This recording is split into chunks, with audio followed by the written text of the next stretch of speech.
¿Alguna vez has escuchado que el Padre se alejó de Jesús en la cruz, pues estaba cargando el pecado de todos nosotros, y Dios, al no poder tolerar el pecado, tuvo que alejarse de Jesús?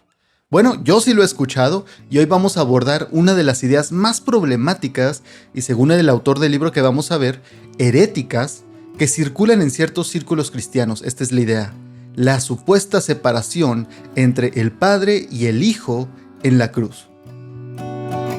Hola, yo soy Calderón y te ayudo a reflexionar en la Biblia y las cosas de Dios para que crezcas en tu fe y camines más cerca de Jesús y en tu diario vivir. ¿Y qué te parece si comenzamos de una vez? Te comento que el episodio que estás escuchando hoy es el segundo de una serie de 3 episodios en el que estamos repasando unos capítulos del libro The Gospel of Divine Abuse, que es el Evangelio, entre comillas, del abuso divino, del autor Eitan Bar. Ya en el episodio anterior mencioné un poco más de este libro. Como digo, estamos repasando no todo el libro, no es ni una reseña, sino que hay 3 capítulos en específico que son de los últimos, en los que el autor abarca y menciona los 3 argumentos más fuertes o más utilizados, más comúnmente utilizados, para defender esta idea de que el Padre fue el que mató a Jesús, el Padre fue el que derramó toda su ira, que eso fue lo que vimos en el episodio anterior, la copa de la que habla Jesús en el Getsemaní cuando dice: si es posible que pase de mí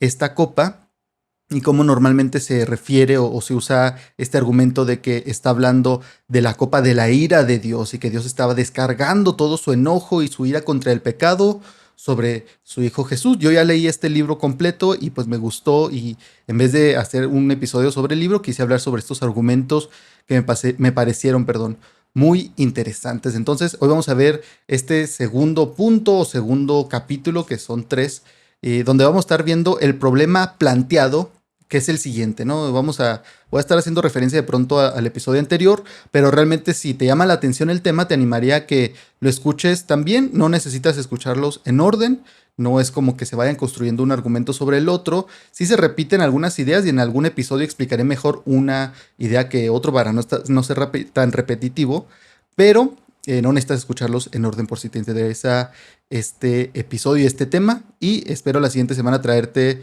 el tercer capítulo para terminar esta serie. Pero bueno, el problema planteado en este capítulo en específico, recuerda, todo el libro trata de esta idea del abuso divino, que es el Padre descargando su enojo, su ira contra su Hijo Jesús, ¿no? Y el autor hablando de que esta no es una idea correcta ni bíblica, que no tiene sentido, pero entiende que hay ciertos argumentos que se hacen con versículos bíblicos, y él entonces trata de explicar estos argumentos y dar la respuesta a ellos. Y la idea de este capítulo es que Dios el Padre se separó de Dios el Hijo, la segunda persona de la Trinidad, en la cruz. Es un argumento de algunos, esta separación que se dice que existe, es un argumento de algunos que dicen que Dios es santo y no puede estar cerca del pecado, ¿no? Realmente esta idea viene o se da porque se está construyendo de otra idea que se menciona en el libro, ¿no? Y se explica, y creo que cualquier cristiano o la mayoría de cristianos que tenga un tiempo en el cristianismo, sobre todo en los últimos 25, 30 años, habrá escuchado muchos de estos argumentos, que la verdad varios son está haciendo una crítica tal cual él lo dice. Como te digo, yo te estoy presentando la información porque me pareció interesante, trato de evitar dar mi opinión, pero él sí menciona que mucho de esto, o la mayoría, nace de los reformados, de esta forma de pensar de los reformados, que él mismo dice que ha sido beneficiado y bendecido por muchos de ellos, que conoce a varios hermanos reformados y que los ama, y que ha sido beneficiado por mucho de lo que han escrito y predicaciones, pero al mismo tiempo no puede quedarse callado con esta idea que para él le parece casi herética. Esta idea ya fue desmentida en un capítulo anterior del libro, y se refiere a la idea de que Dios se separa del pecado, ¿no? Esto también lo mencionamos en el episodio anterior, lo mencioné, al menos tú me escuchaste, pero lo mencioné, esta idea de que Dios es santo y por lo tanto no puede estar cerca del pecado, y esta es una idea que se repite mucho y se repite, pero él a través del libro desmiente esto y dice: no, pues realmente vemos en la Biblia que Dios decide y busca habitar entre su pueblo, que es un pueblo pecador constantemente. Y a mí se me viene a la mente incluso con Moisés, ¿no? Cuando se le aparece a Moisés en el arbusto ardiente, le dice que se quite sus sandalias, pero no le dice Moisés, no te quiero cerca de mí, no le dice, quítate las sandalias porque el lugar en el que estás es santo, pero también no se desarrolla tanto esta idea de que, oye Moisés, y pues tú también mejor quédate allá, ¿no? Si llega un punto en el que le da a entender que no se acerque tanto, pero esta idea constante que se repite y se dice mucho de que Dios no puede estar cerca del pecado y que se aleja del pecado, por lo tanto también de las personas pecadoras, que somos todos,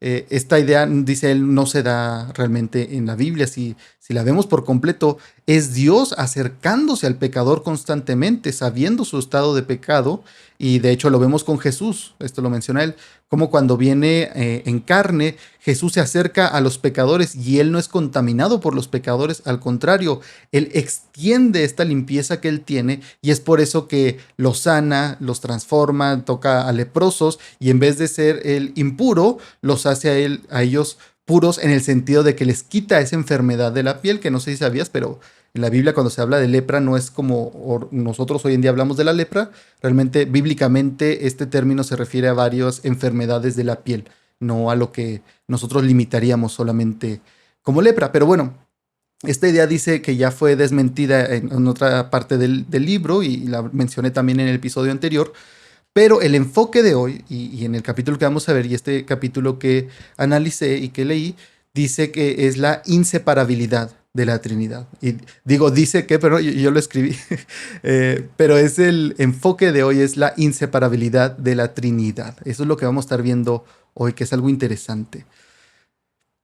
Vamos a ver, y te voy a estar citando de pronto varios eruditos, predicadores. Aquí él cita mucho y te animo, algo así que ya había mencionado antes, te animo mucho a leer el libro y al menos leer este capítulo si te interesa, porque él hace muchas referencias porque yo sé que alguien puede decir, no, pero es que no es cierto, eso no lo dicen ciertos predicadores o maestros, a mí no me ha tocado. Él, conociendo esto, se pone a citar a varios maestros y muy conocidos a veces. Entonces yo, para evitarme problemas, porque no quiero que tú escuches el nombre de alguien que quizá te gusta o has escuchado y eso como que te cierre, ¿no? Yo siento que es algo natural.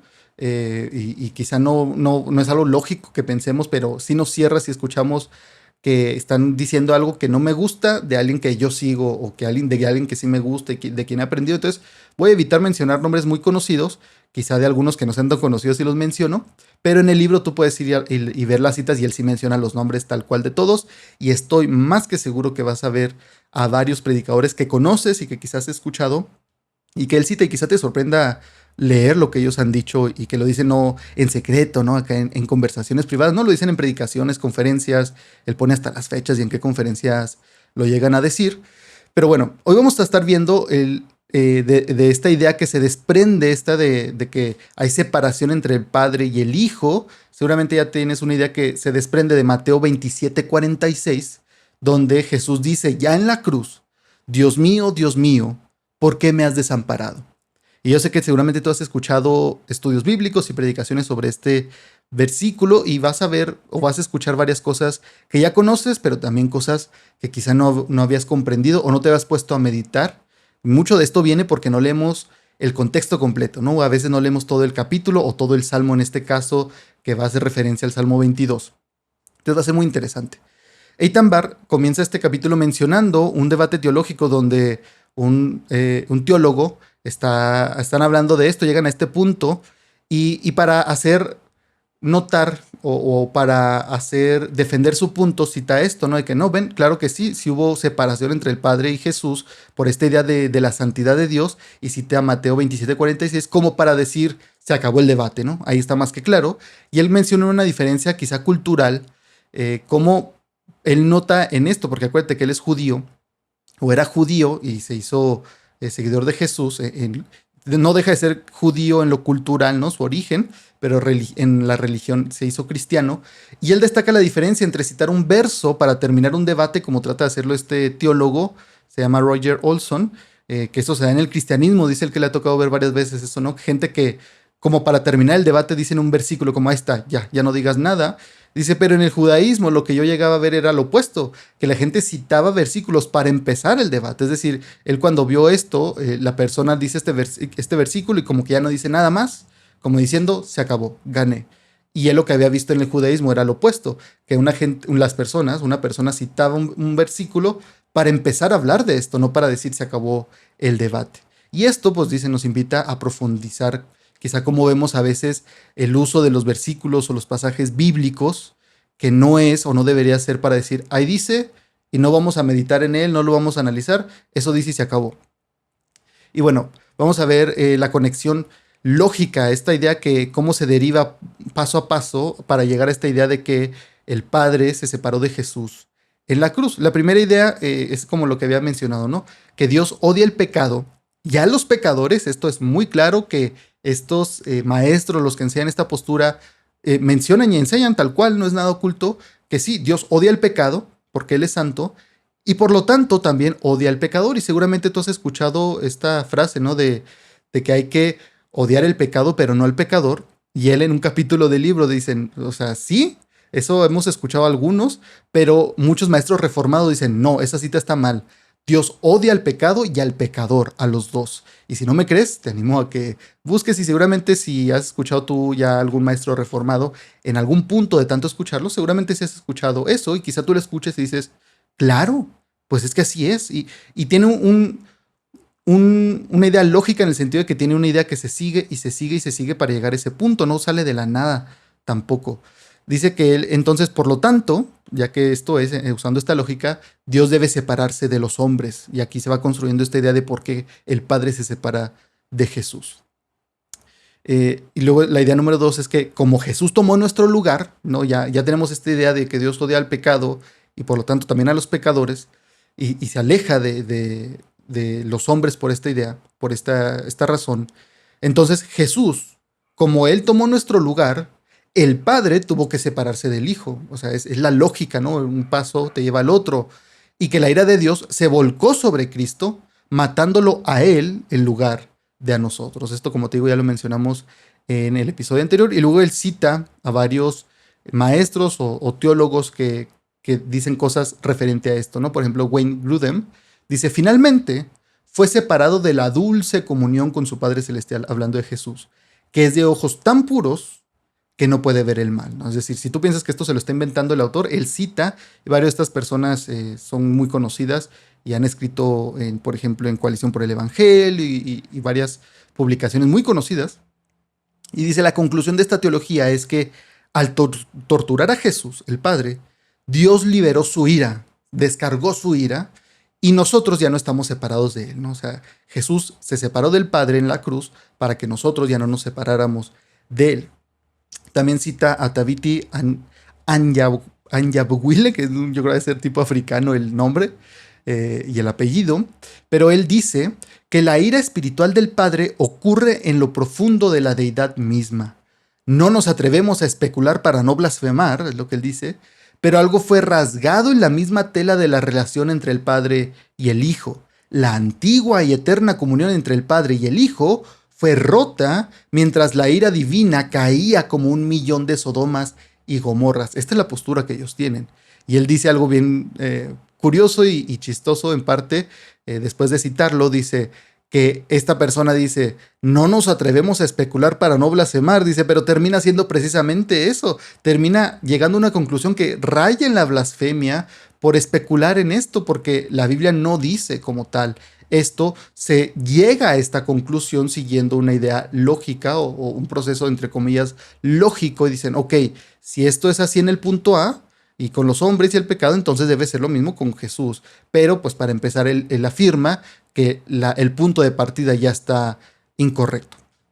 Luego cita a James Merritt que dice, debido a nuestro pecado, Jesús experimentó una separación total, aislamiento completo y condena resuelta de parte de Dios. Es decir, esto no es inventado. También cita a otro maestro que es muy conocido, que su nombre empieza con Mark, ya no digo más porque como digo, no me quiero meter a mencionar maestros muy conocidos, pero pues seguramente quizá te hagas una idea. Dice, así que en la cruz Jesús está siendo crucificado y dice, Dios mío, ¿por qué me has desamparado? Esa comunión y unión eterna e inquebrantable entre el Padre y el Hijo fue momentáneamente cortada. Y como te digo, si en estos que no voy a mencionar los nombres como tal o completos, si tú vas al libro en el capítulo, ahí sí los dice por si tienes al menos la duda. Incluso si no hablas inglés, pues puedes ir a ver y el nombre va a ser el mismo. Pero sí, me voy a evitar mencionarlos como tal.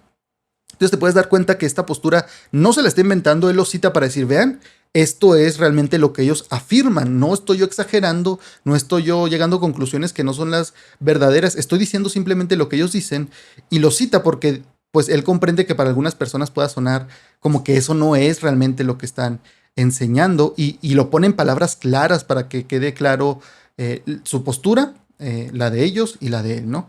Entonces, en resumen, la lógica de lo que él llama el abuso divino es la siguiente.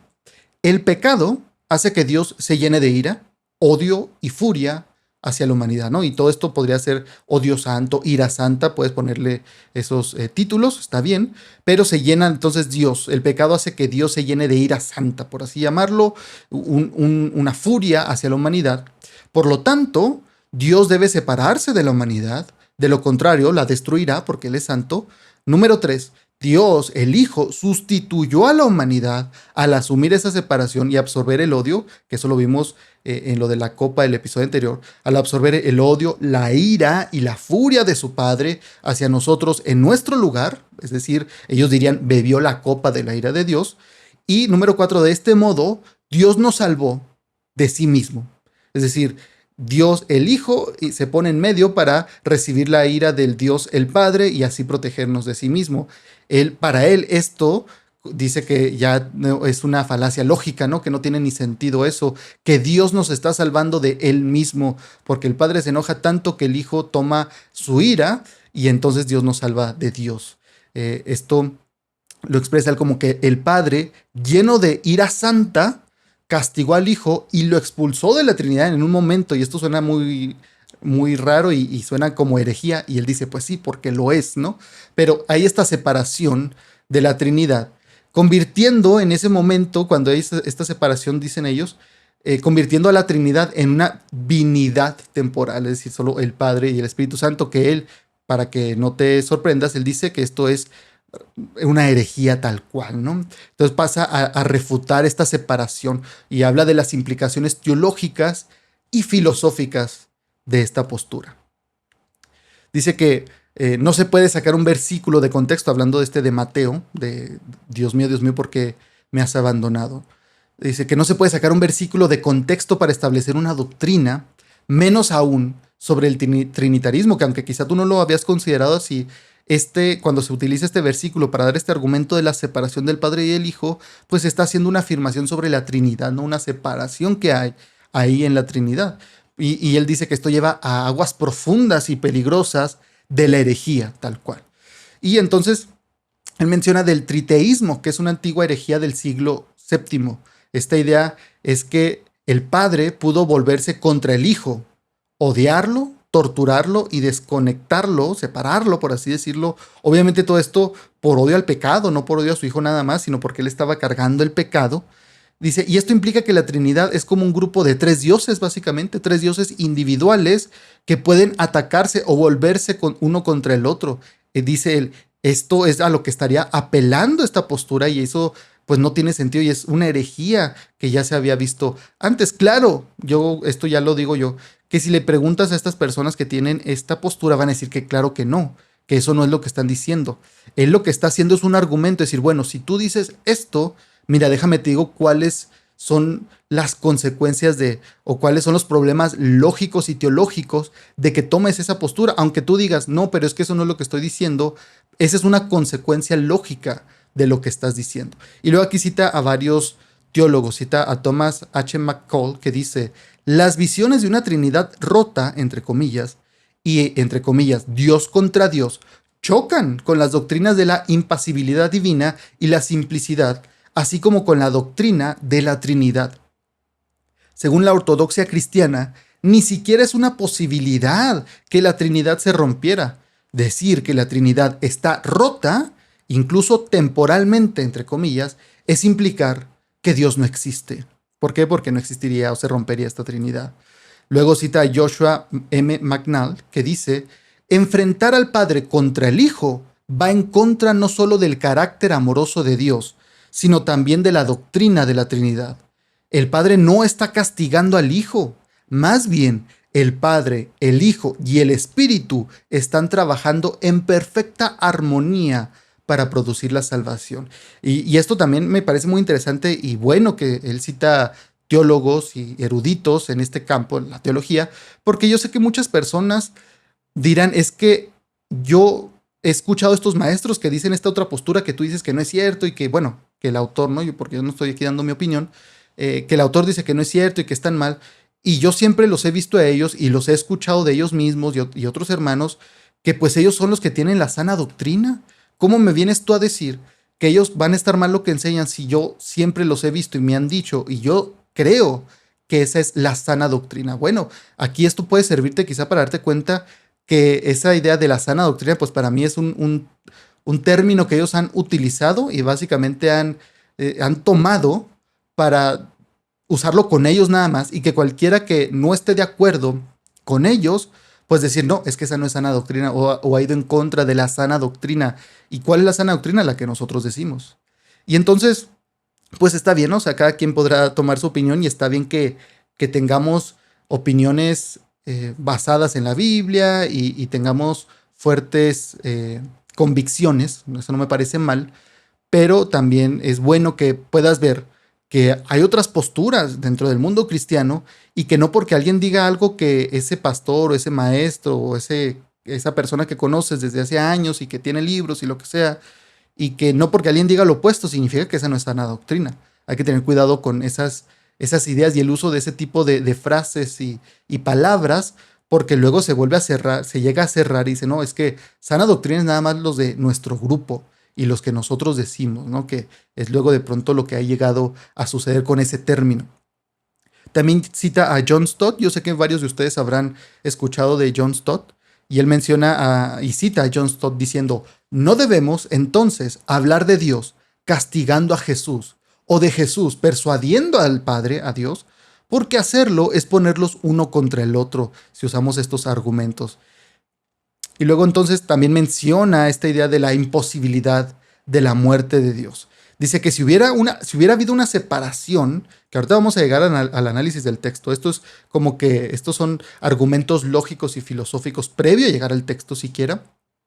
Dice que si hubiera habido una separación, significaría que el Hijo de Dios murió no solamente no solo físicamente como Jesús, sino también como Dios, el Hijo, ¿no? Porque ya estaría separado de la deidad de la Trinidad. Pero Dios no puede morir. Si una persona de la Trinidad cesara o muriera, incluso momentáneamente, pues dice esto que esta idea sería pura herejía.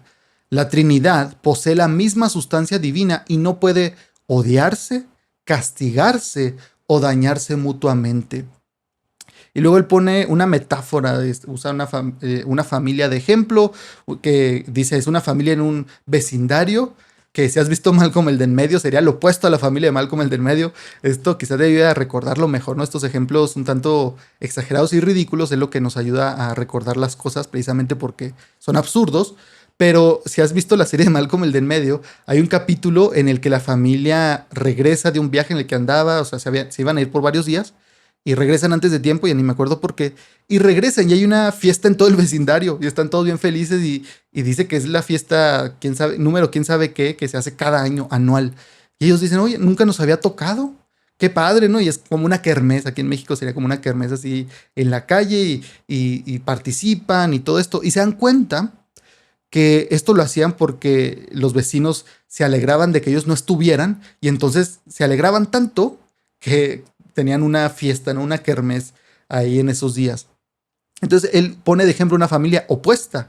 Una familia, haz de cuenta, lo opuesto a de Malcolm el del medio, que es una familia perfecta y está unida en amor y es el modelo para el vecindario. Ellos serían el modelo de lo bueno, del amor, de la misericordia, de lo perfecto. Y que el padre, al ser esta familia buena, que el padre, poniendo este ejemplo, esta analogía, mejor dicho, el padre se llena de ira contra los vecinos que son problemáticos y por las cosas malas que hacen, cómo se portan entre ellos, incluso con su familia. Y al llenarse de ira, una ira justificada, podría decirse, en lugar de castigarlos a ellos, golpeara y echara de su casa a su hijo inocente, es decir, lo cortara, ¿no?, de la relación familiar. Sería el equivalente a esto que se dice sobre Jesús, a que el padre golpeara y echara de casa a su hijo inocente para salvar a los vecinos. La pregunta que él hace es, ¿considerarías que esto es amor?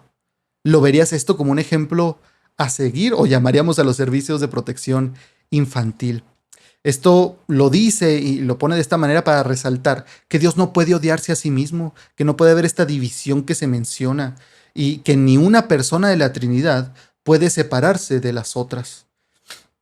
Luego también cita varios teólogos para hacer este punto de que la unidad de la Trinidad es una razón o que se usa como el rechazo de este argumento, ¿no? Es decir, que el tener la unidad en la Trinidad y de lo que vemos en la Trinidad constantemente, en la Biblia, perdón, vemos en la Biblia sobre la Trinidad, esta unidad pues no puede dar paso a este rechazo que se menciona o que se trata de argumentar.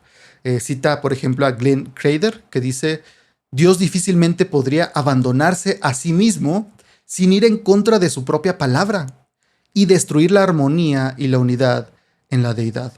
La doctrina de la Trinidad es la razón más convincente para rechazar la enseñanza popular de que en la cruz el Padre rechazó a su Hijo. Y esto que te digo, estas palabras no son de predicadores normales, sino que él dice, es que fue una vez una iglesia y escuché a un pastor decir esto. Está citando a eruditos cristianos, a académicos cristianos respetados, para que veas que este punto de vista no solamente se tiene por los que tienen sana doctrina, ¿no? Tenemos gente estudiada que usando la lógica bíblica y teniendo, incluso filosofando de la Biblia, pues llegan a estas conclusiones. Dice, una doctrina tan, entre comillas, revolucionaria de separación no se encuentra explícitamente en la Biblia, especialmente en las epístolas no se ve esto. También cita a Thomas McCall que dice, no hay evidencia bíblica de que la comunión padre-hijo se rompiera de alguna manera ese día. En ninguna parte está escrito que el padre estuviera enojado con el hijo. En ningún pasaje hay indicación alguna de que la ira de Dios sea, entre comillas, infinitamente intensa mientras se derrama sobre Jesús. Thomas F. Torrance dice también, el Padre y el Hijo son uno en la Santísima Trinidad. Por lo tanto, nada en toda la creación podría separarnos jamás de su amor, así como nada puede separar al Padre y al Hijo el uno del otro. Entonces, estos argumentos dicen, no, es que esta unidad, o lo que vemos de la unidad, lo que se expresa de la unidad en la Trinidad, pues no dan paso a pensar que haya esta separación. Ahora, vamos entonces al pasaje bíblico, porque alguien podría decir, es que no importa lo que ellos digan, porque la Biblia en Mateo 27:46 nos da a entender eso, que hay una separación. Entonces vamos a ver y tratar de responder la pregunta desde el punto de vista del autor, Eitan Bar. Recuerda, todo esto que te estoy diciendo es de parte del autor. Dice, ¿por qué Jesús dijo, Dios mío, ¿por qué me has desamparado? ¿No? Si todo esto que ellos dicen es verdad, si tiene sentido y esto no tiene sentido, este argumento, entonces, ¿por qué Jesús dijo esto? ¿Por qué Jesús dijo, ¿por qué me has desamparado? O en otras versiones dice, ¿por qué me has abandonado?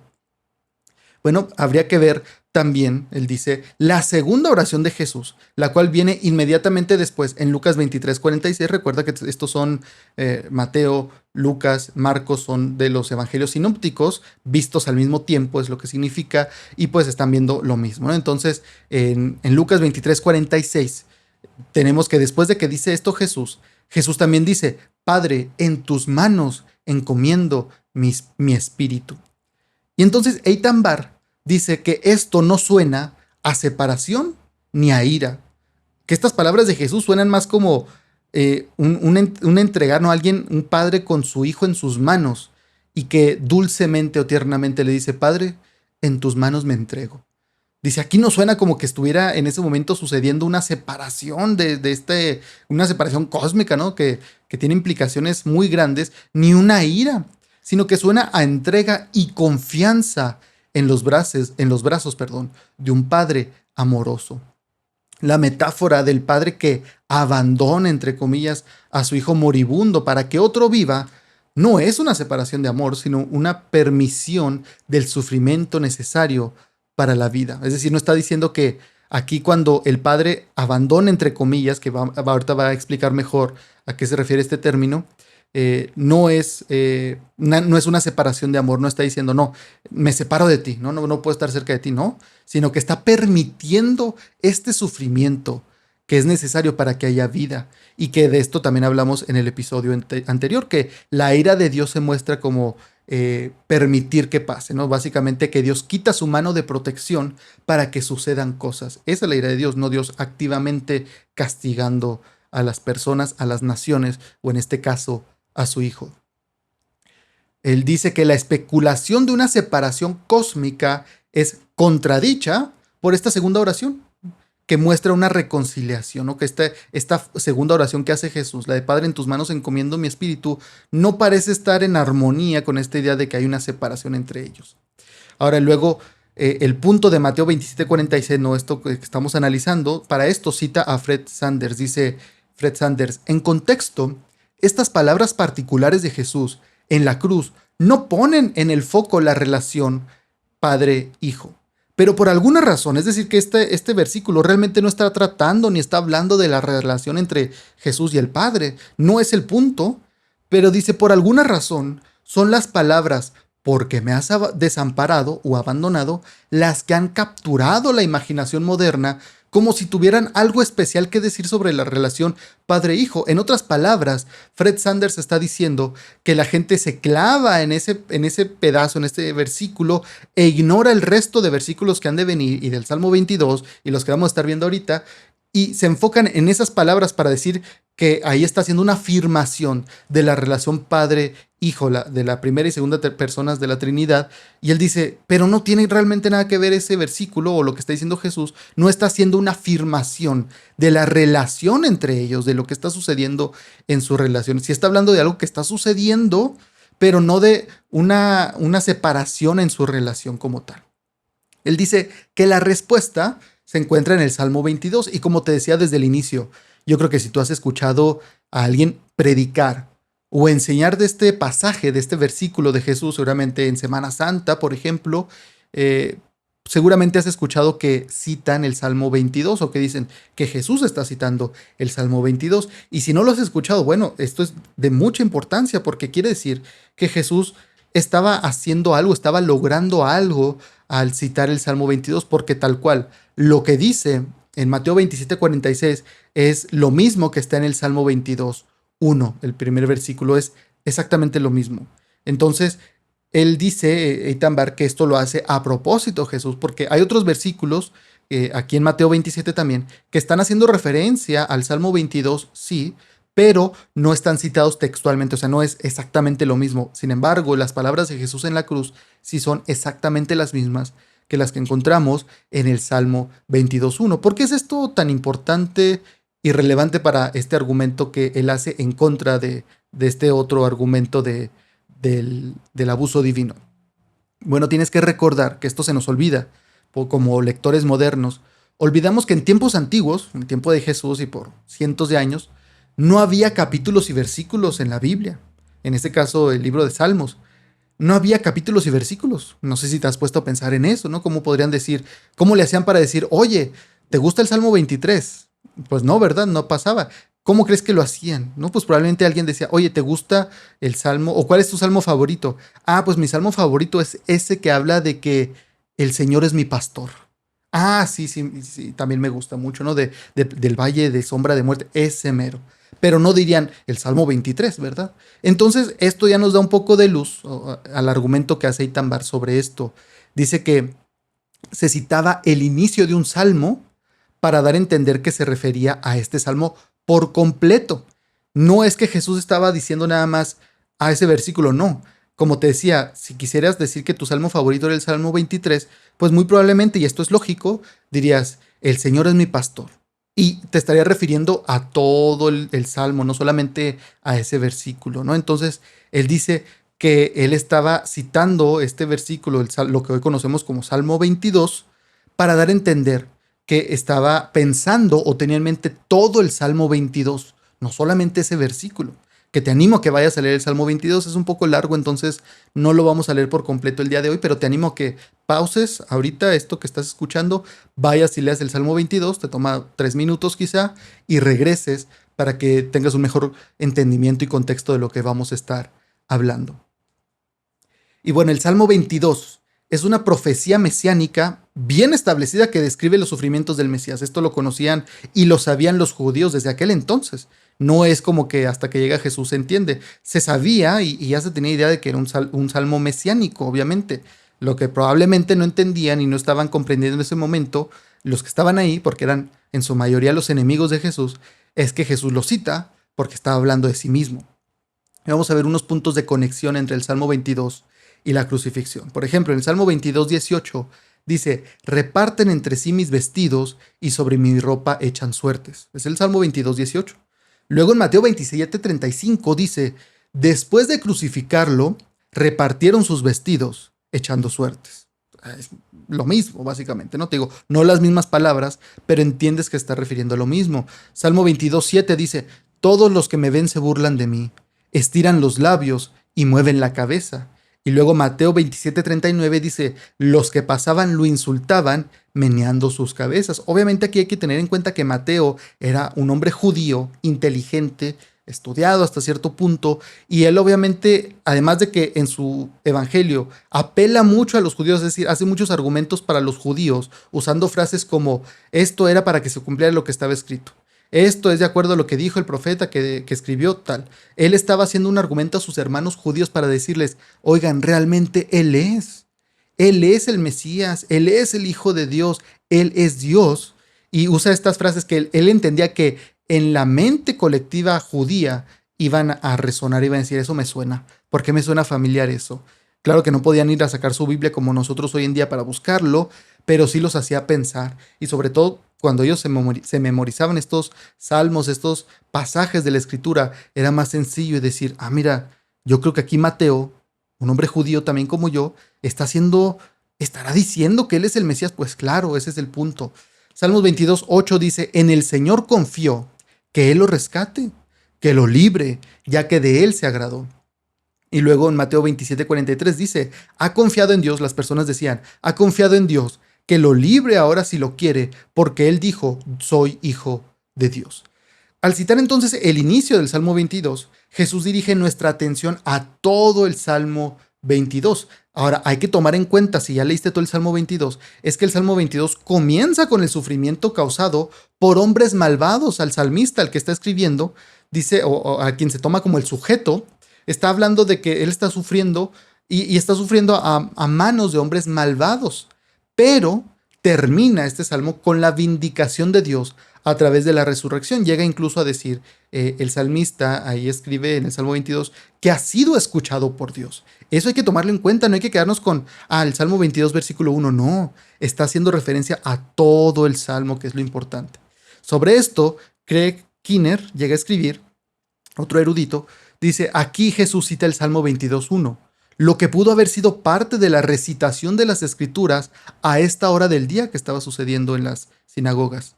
Sus oponentes no se detienen a considerar que el Salmo termina con la vindicación y el triunfo del que sufre. Y aquí podemos leer el Salmo 22. Aquí sí lo voy a leer, no todo, como te digo, pero vamos a ver los últimos versículos que él está citando esto. El académico Craig Keener menciona sobre esto que acaba de hacer este comentario y luego cita el Salmo 22, 25 a 31, que dice, tuya es mi alabanza en la gran congregación, mis votos pagaré delante de los que le temen. Los pobres comerán y serán saciados, alabarán al Señor los que le buscan, que viva su corazón para siempre. Ellos se acordarán y volverán al Señor de todos los confines de la tierra. Delante de ti se postrarán todas las familias de las naciones. Porque del Señor es el reino, y Él se enseñoreará de las naciones. Ciertamente ante Él se postrarán todos los ricos de la tierra. Se doblegarán ante Él todos los que descienden al polvo, los que no pueden conservar la vida a su propia alma. La posteridad le servirá. Esto le será referido al Señor por generaciones. Vendrán y anunciarán su justicia a un pueblo que ha de nacer. Él hizo esto. Entonces termina no como comienza, ¿no? Tal cual. Entonces esto es algo que se tiene que tomar en consideración, dice Kinner, y que probablemente sus oponentes no se detienen a considerar esto. Entre la audiencia había gente judía, pero probablemente no estaban pensando en todo el salmo como tal. Entonces, la pregunta lógica surge: ¿cómo fue desamparado Jesús según el Salmo 22? Porque a final de cuentas sí dice que fue desamparado. El Salmo 22:1 dice: Dios mío, ¿por qué me has desamparado? Pero también ahí no termina la cita, todo el versículo dice: ¿por qué estás tan lejos de mi salvación y de las palabras de mi clamor? Aquí obviamente ya si lo estamos viendo como el salmo mesiánico que es aplicado a Jesús, al Mesías, tendríamos que entender que aquí cuando habla de salvación, no está hablando de salvación del alma, está hablando de ser salvado de la situación en la que está, una situación de sufrimiento a manos de hombres pecadores, el salmista. Entonces, cuando él dice: ¿por qué estás tan lejos de mi salvación? No pienses de mi salvación del alma como tal, porque esta persona, el salmista, ya se toma como parte del pueblo de Dios, como que Jehová es su Dios. Está hablando de mi salvación física, en lo carnal, básicamente. Luego el Salmo 22:11 dice: no te alejes de mí, porque la angustia está cerca y no hay quien ayude. Y él hace énfasis en varias frases de estos dos versículos. Él menciona, dice que la angustia está cerca. Cuando dice esto en el versículo 11 del Salmo 22, indica que el sufrimiento de Cristo proviene de los hombres, no de Dios. Dice: la angustia está cerca. Ellos están cerca, o sea, el sufrimiento que ellos me provocan está cerca. No está hablándole a Dios como que tú estás cerca y tú me provocas la angustia. Está hablando como la angustia, esto que estás sufriendo, separado de Dios. No proviene de Dios. Le está diciendo: tú no te alejes de mí porque la angustia está cerca. Entonces ahí como que de nuevo hace el argumento: no proviene de Dios esto que está sufriendo. Además dice el versículo 11: no hay quien ayude. Y luego el versículo 1 que leímos que decía: lejos de mi salvación. Esto significa que Dios no intervino para rescatarlo. A eso está refiriendo que este desamparo, que si te pones a pensarlo incluso en esta traducción, que es la Reina Valera actualizada, el usar esta palabra desamparo me parece más correcta, entendiendo esto que el autor comenta, porque el amparar es como esta idea de proteger, ¿no? Entonces le está diciendo: porque me has desamparado, no abandonado, porque tú no te has ido, pero me has desamparado, has quitado tu mano de protección, ya no tengo amparo, no, me has desamparado literalmente. Entonces aquí iría de acuerdo con la idea que él está promoviendo, esta idea de que no hay una separación divina, sino que Dios quita su mano de protección. Muchas otras veces lo protegió, esto lo hablamos en el episodio anterior, como digo, varias veces lo protegió. La gente quería matarlo antes, pero no había llegado su tiempo y en esas ocasiones no pudieron. La mano de Dios lo protegía, pero aquí ya no. Aquí Dios quita su mano para que suceda lo que tiene que suceder, no a manos de él, sino a manos de hombres pecadores. Dios no hirió activamente a Jesús, simplemente no vino a su rescate en ese momento. El Salmo 22, si lo leíste ya, describe gráficamente el sufrimiento físico causado por ellos, o los malhechores, los malvados, no por Dios. Si Dios fuera la fuente del sufrimiento, como se afirma, Jesús habría preguntado: ¿por qué me estás hiriendo? Pero él nunca pregunta esto. Él nunca pregunta esto, nunca atribuye al Padre o a Dios su sufrimiento.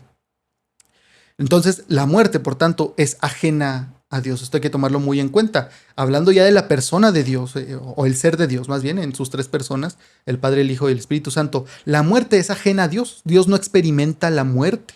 Es Jesús, en su forma humana, el que experimenta y prueba la muerte, como dice la Biblia. Pero Él, Dios, es la fuente de vida. Jesús, sin pecado, tomó nuestros pecados sobre Él, sintiendo una enorme culpa y vergüenza, quizá viendo todos nuestros pecados en ese momento, quizá viendo lo que habíamos hecho, las consecuencias de ellos. Y sin embargo, su respuesta, ¿cuál fue? ¿Qué fue lo que dijo Jesús ahí en la cruz? Perdónalos, Padre. Esa es la respuesta de nuestro Dios. El sufrimiento en el Salmo 22 es causado por personas malvadas, por malhechores, con Dios, el Padre, en silencio. Pero no se queda en silencio. Finalmente Dios, el Padre, aparece al final para resucitar a Cristo. No lo deja en la muerte, no lo deja en la tumba. Claro que Jesús se sintió abandonado o desamparado pero solo en el sentido de no ser rescatado inmediatamente por Dios, no en el sentido de ser separado por Dios, porque el argumento, y como yo lo he escuchado explicado, es que en la cruz el Padre se separa de Jesús, y es entonces cuando el Jesús, al sentir esta separación que nunca había experimentado, porque por la eternidad siempre había estado unido al Padre, al sentir y experimentar esta separación, pues no la puede aguantar, ¿no? Es demasiado para él y todo esto, pero no. El autor aquí dice que eso no es el caso, que se sintió desamparado por el Padre, pero solo en el sentido de no ser rescatado inmediatamente por él. También aquí habría que ver, y esto me parece muy interesante, él cita Hebreos 5, versículos 7 al 8. Fíjate lo que dice Hebreos 5, 7 y 8. Dice, Cristo, en los días de su vida física, habiendo ofrecido ruegos y súplicas con fuerte clamor y lágrimas, escucha esto, al que lo podía librar de la muerte, fue oído por su temor reverente. Aunque era hijo, aprendió la obediencia por lo que padeció. Aquí el énfasis está en esta parte, que ofreció ruegos y súplicas al que lo podía librar de la muerte. Y yo diría, y varias veces lo libró. Jesús clamó al Padre y varias veces lo libró. Y además dice, fue oído por su temor reverente, pero esto de lo podía librar de la muerte, varias veces lo hizo, pero hubo una ocasión en que no lo hizo.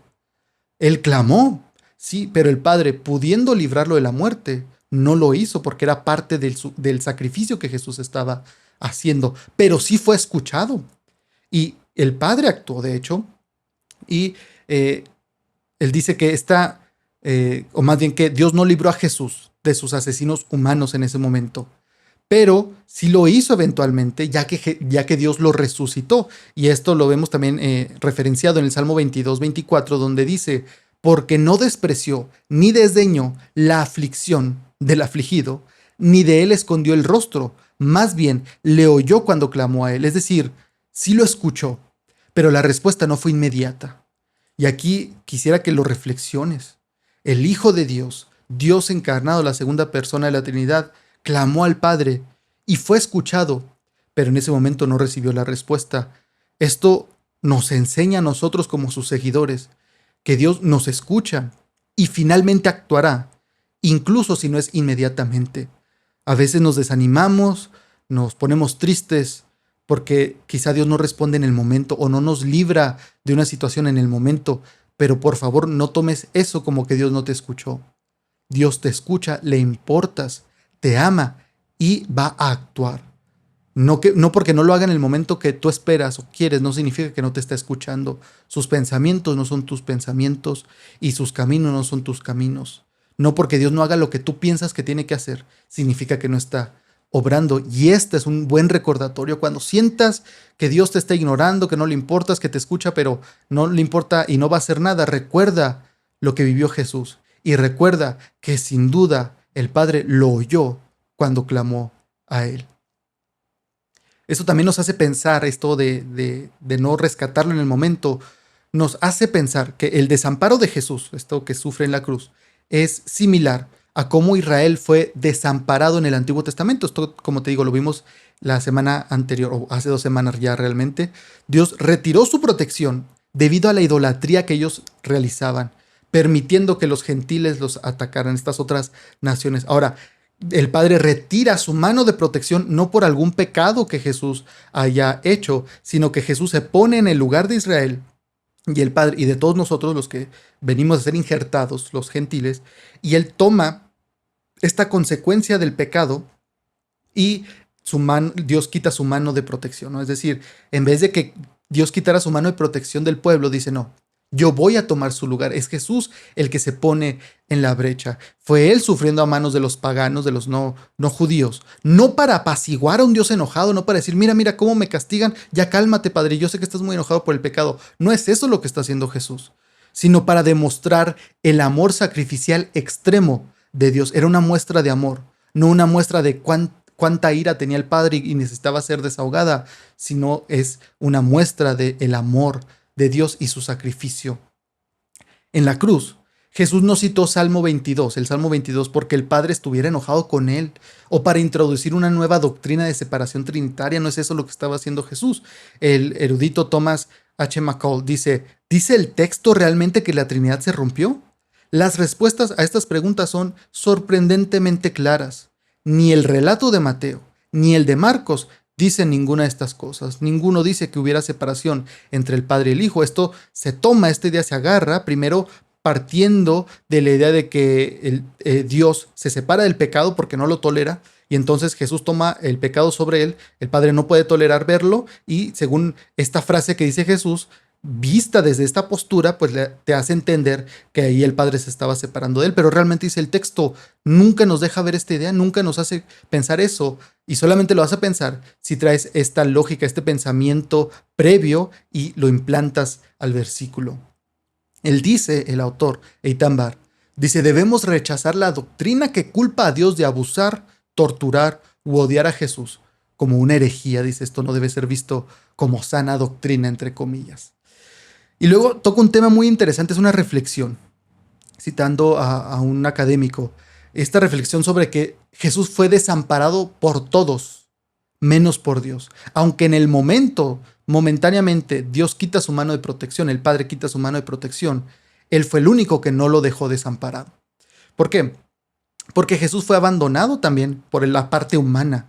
Jesús no fue desamparado solamente por Dios, en el sentido de no ser rescatado, hay que dejarlo bien en claro, no fue desamparado solo por Dios en el sentido de no ser rescatado, sino por todos. Y luego cita a Grant Osborne. Grant Osborne dice, culmina un tema principal de la narrativa de la pasión, en la que Jesús es abandonado por sus discípulos, por Pedro, luego condenado por el Tribunal Supremo de su propio pueblo y escarnecido por sus enemigos, primero los soldados romanos y luego el pueblo judío, los líderes y los criminales crucificados con él. Jesús permanece solo, abandonado por todos, y ahora se siente abandonado incluso por su Padre. ¿Te habías puesto a pensar en eso? Cuando Jesús dice esto, esta frase del Salmo 22, viene después de que ha sido abandonado por todos, por sus mejores amigos, por sus seguidores, por todos ha sido abandonado, y ahora se siente abandonado por Dios. En este sentido, como digo, de no ser rescatado. No es lo mismo que Dios no estuviera ahí, no que el Padre no estuviera ahí, es que no lo estaba salvando de ese sufrimiento. Ser desamparado, él dice, es no tener a nadie de tu lado. Jesús experimentó esto, lo que lo convierte en un redentor con el que podemos identificarnos en nuestro dolor. ¿Te has sentido solo tú?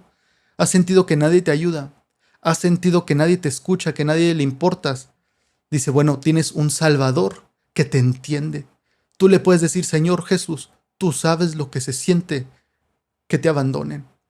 Pero yo nunca tendré que experimentar eso, porque tú nunca me vas a abandonar, porque tú en tu palabra dices que vas a estar conmigo hasta el fin. No solamente de mi vida, hasta el fin de todo, hasta el fin del mundo. Y gracias a Cristo podemos tener esta seguridad, que aun cuando todos parecen abandonarnos, Dios no nos abandona. A pesar de ser abandonado por sus amigos más cercanos, fíjate que Jesús no se enojó, no se llenó de ira y dijo, ven cómo son ustedes. Después de la resurrección, y esto me parece, esta relación que hace con el Salmo 22 me parece hermosa realmente, ya lo he mencionado varias veces esta idea en los episodios de que Jesús cuando resucita ya no le dice discípulos ni amigos a los apóstoles, sino que les dice hermanos. Después de la resurrección, lo primero que hizo fue buscar a sus discípulos y llamarlos mis hermanos. ¿Qué relación tiene con el Salmo 22? Bueno, en el Salmo 22 dice, anunciaré tu nombre a mis hermanos.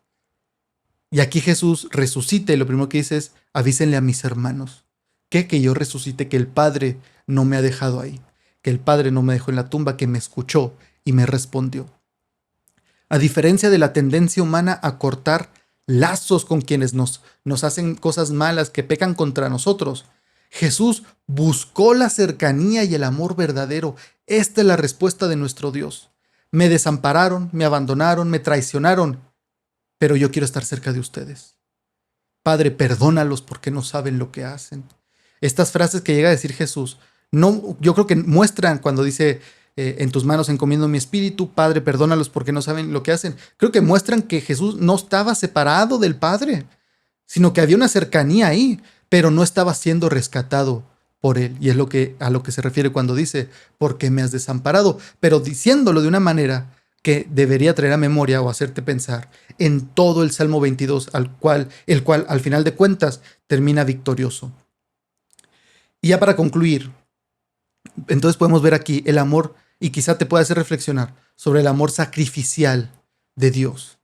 El Mesías, nuestro Cristo, nuestro Salvador, demostró el poder de Dios, no a través de una ira hostil o de poder militar como incluso ellos pensaban los judíos, sino a través de su disposición a sufrir por nosotros y por causa nuestra.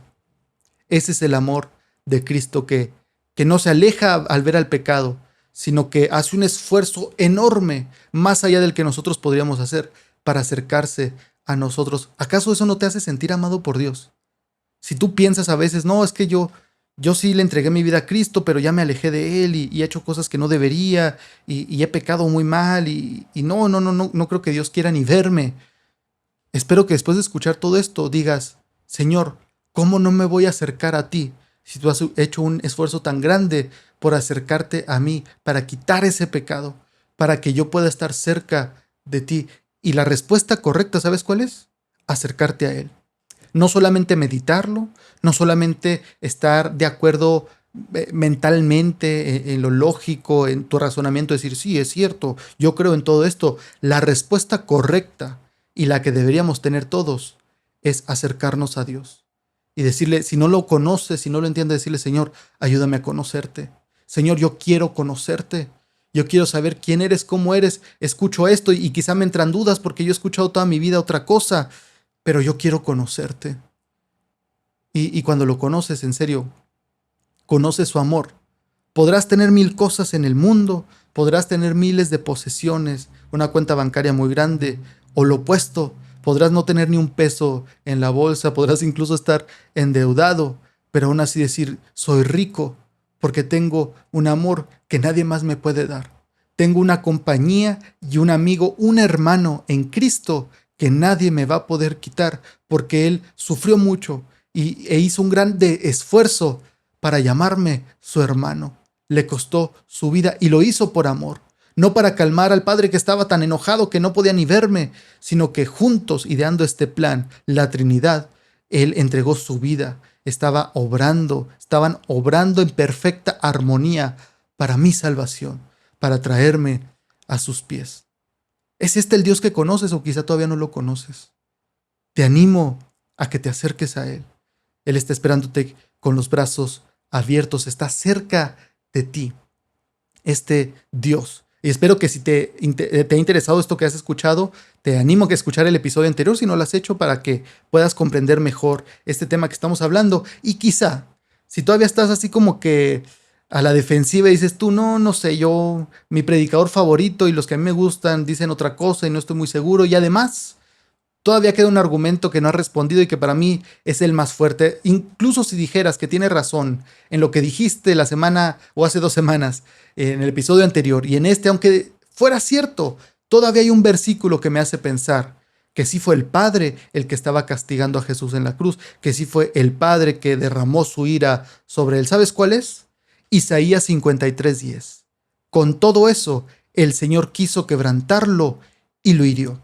Bueno, precisamente de eso vamos a hablar en el siguiente episodio, la última parte de estos 3 episodios, esta serie de 3 episodios hablando del libro, del evangelio, entre comillas, del abuso divino de Eitan Bar. La siguiente semana vamos a estar hablando de Isaías 53:10, de este versículo donde dice que el Señor quiso quebrantarlo, y estoy más que seguro que te va a sorprender lo que podamos ver. Y quizá, mi punto no es convencerte, pero sí hacerte reflexionar y pensar quizá si lo que habías creído no era lo correcto, y no para decir todo está mal, sino para entender mejor al Señor. Me parece a mí que después de esto puedes tener un mejor entendimiento de quién es Dios, el amor de Dios y cómo obra en tu vida. Te espero la siguiente semana, el siguiente episodio. Si ya está y lo estás escuchando dentro de meses, bueno, te animo a que escuches el siguiente episodio donde vamos a estar viendo el último capítulo de este libro. Dios te bendiga, que estés bien.